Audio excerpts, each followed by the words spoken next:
ሰላም ጤና ይስጥልኝ እንዴት ናችሁ? ይሄ የካውጦና ልጅ ቲዩብ ነው። ሰብስክራይብ፣ ላይክ፣ ሼር በማድረግ እንድታወሩልኝ ጠይቃለሁኝ።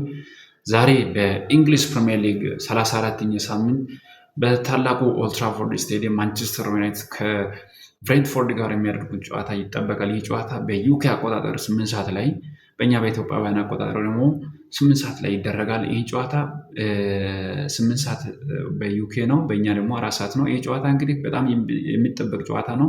ማንቸስተር ዩናይትድ ሶስተኛ ደረጃ አጠናክሮ ቻምፒየንስ ሊግ የሚያደርገውን እንቅስቃሴውን ያጠናክራል የሚል እምነት አለን። ሌላው ደግሞ ብሬንትፎርድ አሁን 9ኛ ደረጃ ላይ ነው ያለው።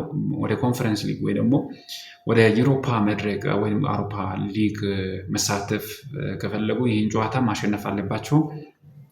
ይህ ጨዋታ ለሁለቱም ቡድኖች በጣም አስፈላጊ እና እጅግ የሚጠበቅ ጨዋታ ነው። ይህ ጨዋታ ከምሽቱ 4 ሰዓት ጀምሮ እንግዲህ በኦልድ ትራፎርድ ስቴዲየም ይደረጋል ማለት ነው። የቡድን ዜና ማንቸስተር ዩናይትድ ሃሪ ማጓየር ተመልሷል። ሃሪ ማጓየር ተመልሶላቸዋል። ባለፈው 2 ጨዋታዎችን እንደተቀጣ እናስታውሳለን። አሁን ለጨዋታው ፊት ነው ተመልሶላቸዋል።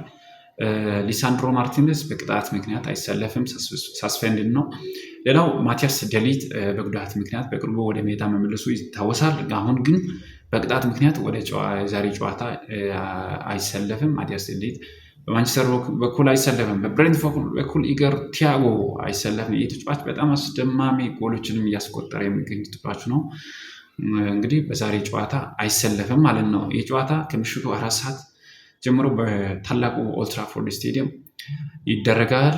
ይህንን ጨዋታ ማን ያሸንፋል? ግምታችሁን አስቀምጡ። ይህን ፔጅ ሰብስክራይብ፣ ላይክ፣ ሼር በማድረግ እንድትተባበሩልኝ ይጠይቃለኝ። ይህ የካውጦና ልጅ ቲዩብ ነው። ቴንኪው፣ አመሰግናለሁ።